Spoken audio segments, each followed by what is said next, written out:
Welcome back to this new episode of Ignition Time. The massive $1.9 trillion American rescue plan is out. And according to Speaker Pelosi, who had a thundering statement for the Republicans, she said the Republicans don't care. Pretty incredible, the state of affairs. Let's just jump right into everything that's going on.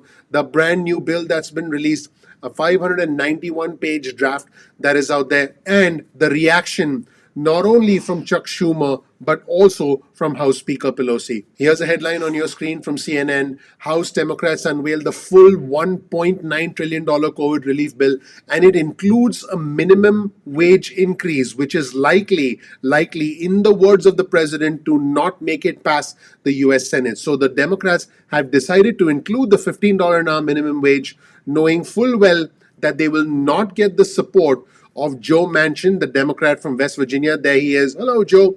As well as Senator Kristen Sinema, the Democrat from Arizona. So it looks like the House Democrats want to be able to say, hey, we passed it, but it got chopped up in the Senate. This could be a political ploy, but I want our viewers and subscribers to know that the $15 an hour is unlikely to happen unless something very surprising happens in the US Senate. House Speaker Pelosi has said that she expects President Biden to sign the bill before the 14th of March, which is when the unemployment benefits end for millions of our fellow Americans. And speaking of the bill, speaking of this massive bill, I did do another video earlier on our channel where I broke the news. It was a scoop on our channel. We were the first on YouTube to report the first draft of this massive $1.9 trillion stimulus package, and we were the first to report it. Here is the entire bill right now. It is a 519-page bill, and as we scroll through it, you'll see there's a lot of legislative text over there.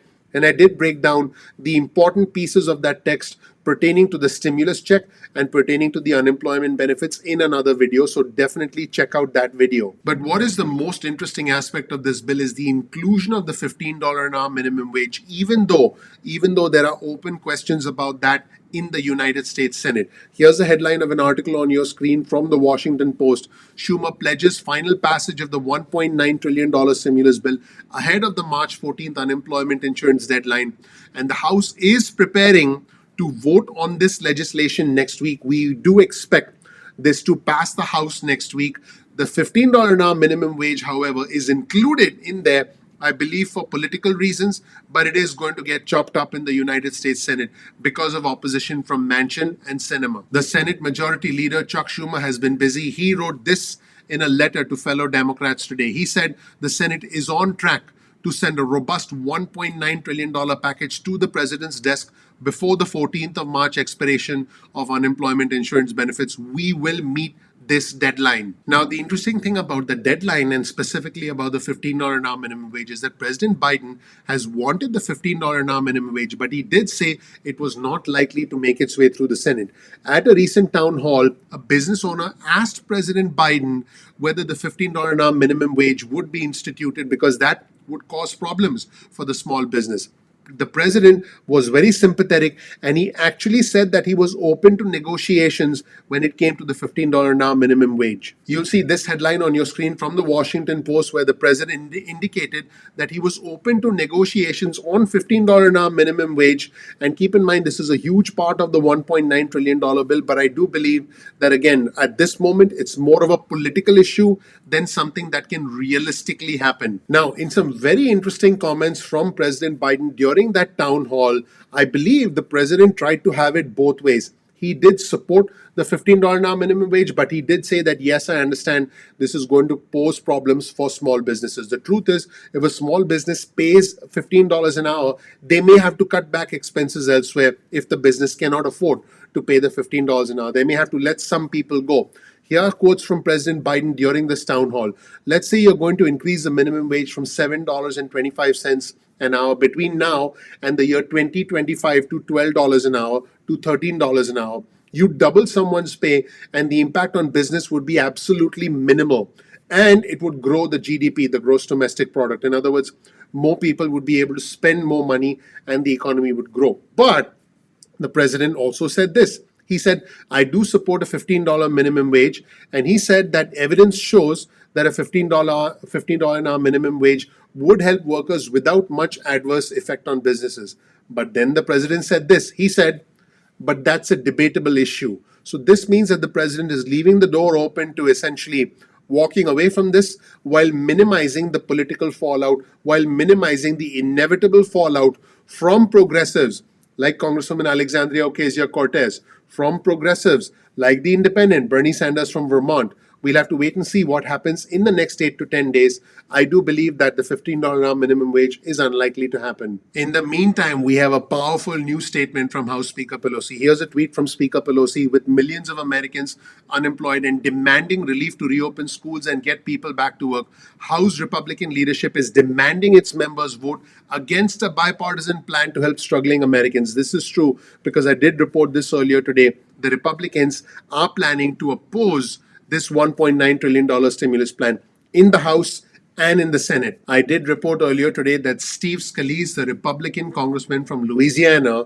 who's an influential Republican in the House, he actually called this package Pelosi's Payoff to Progressives Act. Now, there's a little bit of a difference between the American Rescue Plan and Pelosi's Payoff to Progressives Act, which, by the way, is an imaginary term that was just coined by Steve Scalise. Here's the official statement on Speaker Pelosi's website, and it's a pretty strong statement, folks, where she pretty much says the Republicans don't care. Let's take a look at this statement where Speaker Pelosi says that the minority whip, Steve Scalise, who I just pointed out, the Republican congressman from Louisiana, emailed his caucus today to whip a no vote, meaning to get traction for a no vote against the American Rescue Plan, and specifically attack the plan's provision of nutritional assistance to the millions of Americans facing hunger during the pandemic. Then the speaker highlights the massive support for the American Rescue Plan, the fact that it's supported by 73% of our fellow Americans, including a majority of Republicans, and backed by economists, both Republican and Democrat, which the speaker is right about. The speaker also said that this includes the $1,400 stimulus checks and it provides money for schools to reopen. The speaker quotes the Federal Reserve, where the speaker says a February survey by the Federal Reserve found that 9 million small business owners feared that their business would not survive the pandemic without more government relief. And former President Trump's economic advisor stated that President Biden's relief plan is needed to stop a negative spiral for the economy. Here's the former Trump economic advisor that Speaker Pelosi is referring to, Kevin Hassett. You'll see this headline on your screen from CNN. Trump advisor calls on Congress to approve the Biden economic plan. And Speaker Pelosi is not going to end on a casual note. Speaker Pelosi says at the end, Americans need help. House Republicans don't care. Boy, oh boy, let me know in the comment section below whether you agree or disagree with Speaker Pelosi that House Republicans don't care about helping our fellow Americans. And while all of this is going on, many of us are asking ourselves the question, when is this going to end? When is life going to get back to normal? Now, I have to tell you that former President Trump actually provided dates like, oh, it's going to be over by April. He has said that before. And I can tell you that President Biden is offering no such assurances. The president is trying to be realistic, is trying to help us understand what lies ahead, and is essentially telling us what he said is the truth. This is a quote from President Biden.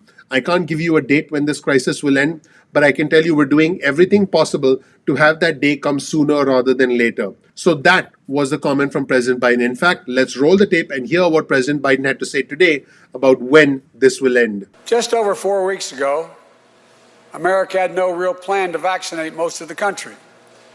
My predecessor, as my mother would say, God love them, failed to order enough vaccines, failed to mobilize the effort to administer the shots, failed to set up vaccine centers.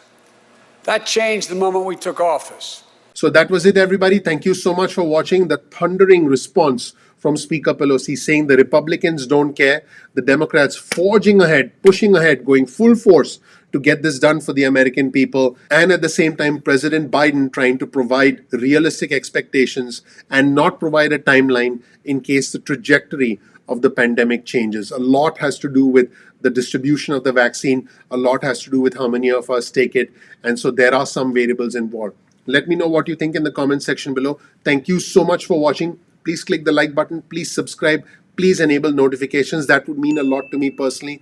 I would really, really appreciate that. That would be awesome. I'm sure that President Biden would appreciate that. I'm sure Speaker Pelosi would appreciate that, because for them, there's a high priority in addition to the American Rescue Plan, and that high priority is you clicking the like button for the Ignition Time channel. Also, while you're at it, please subscribe, please enable notifications. Thank you so much for watching. I'm looking forward to seeing you in the next episode of Ignition Time. Take care. Bye.